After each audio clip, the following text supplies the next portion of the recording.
बिस्मिल्लाहिर्रहमानिर्रहीम। अस्सलाम वालेकुम नाज़रीन, सोजरो न्यूज़ में भलीकार। मीरपुर माथेलो में सोजरो न्यूज़ रिपोर्टर मोहम्मद हनीफ सूमरो मूजिब मीरपुर माथेलो खाद जे डीलरनि जे दुकान ते भाण वठण लाइ आयल आबादगारनि ते बाअसर पुलिस एहलकार शौकत सियाल जो लठियनि सां तशद्दुद।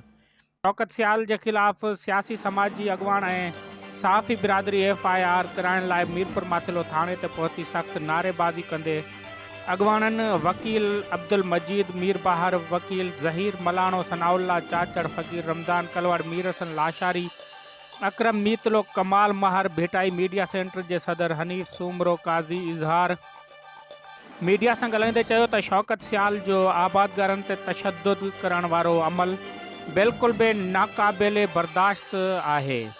पर अफ़सोस सां चवणो पवे थो त आला अमलदार अवाम जे एॾी तज़लील थींदे बि ख़ामोश आहिनि। पर असीं ख़ामोश न रहंदासीं। जेकॾहिं शौकत सियाल ते FIR न थी त सुभाणे SSP ऑफिस अॻियां धरणो हणंदासीं।